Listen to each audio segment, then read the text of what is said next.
Hello, Cherie Hansen here. This is another in the series of videos that I post on my YouTube channel in the hopes of entertaining, teaching, and putting you in a place where you can have an aha moment. And what I am called to do today is I wanted to talk about the emotional ups and downs that have gone on with this COVID. One of the things that mindfulness practice has done for me is I'm not in a place where I'm making deals with the universe. You know, you always get that story where the guy is in a prison cell and he's kneeling and he says, if you just don't kill me, God, I'm going to go out and do this thing. So it's kind of a place that's very tempting for us. We also want to know when the end of our sentence will be, when the period will appear, or maybe a colon. I'll settle for a semicolon. Does this stop? And so what our minds do, if we're not watching them carefully, is they run ahead.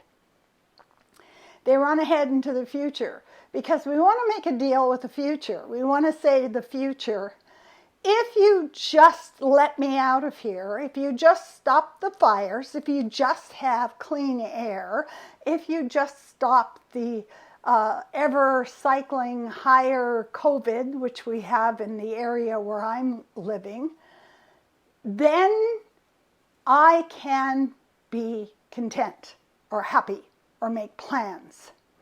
And it's interesting for me to watch myself as I'm making these deals. You know, you just get up in the morning and you go, okay, today I'm gonna, and then you just hit this wall. You know, it's poison air.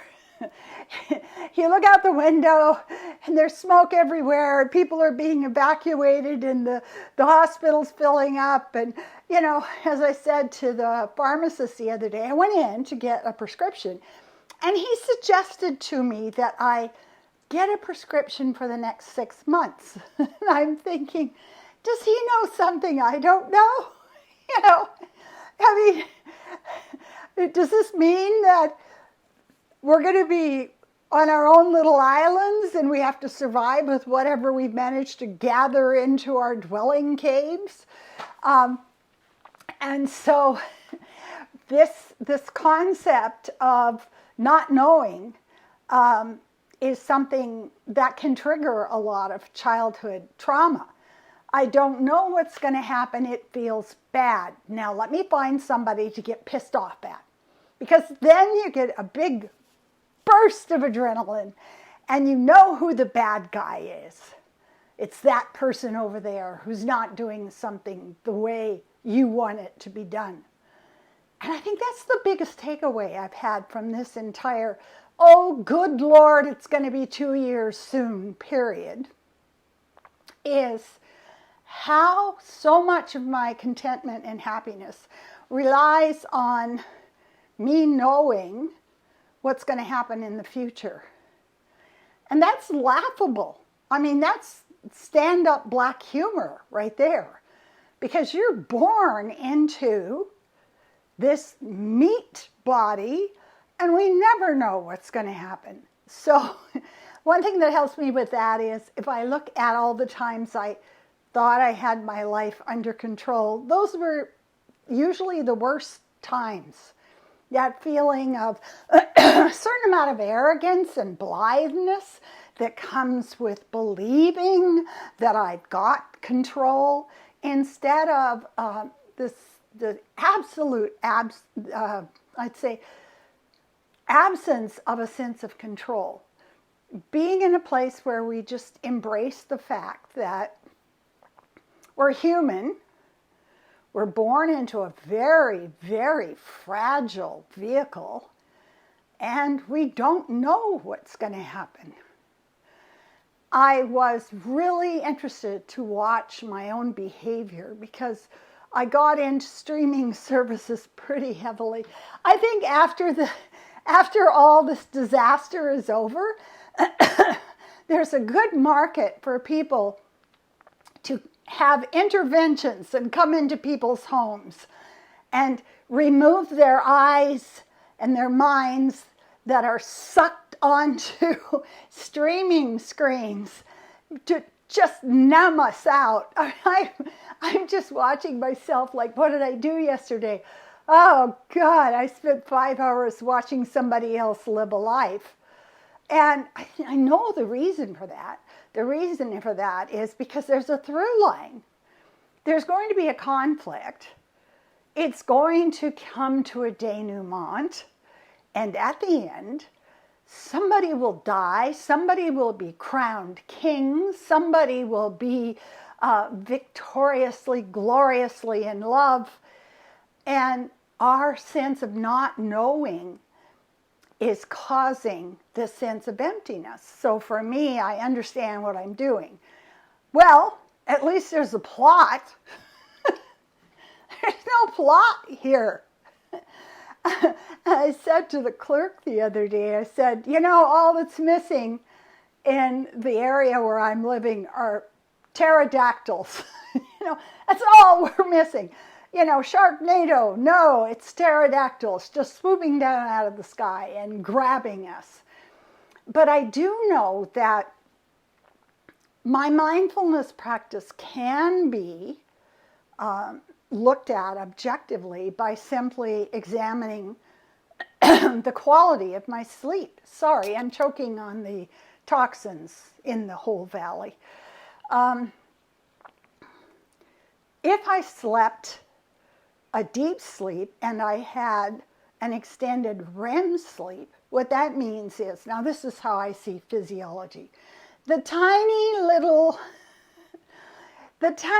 pixie health people came through and swept out my brain and took care of the inflammation and got rid of all the stuff that was like dusted and put the furniture in the right place. And then when I woke up, my brain is not inflamed. I have processed whatever trauma I have, I call it the trauma soup, whatever trauma I cooked the day before.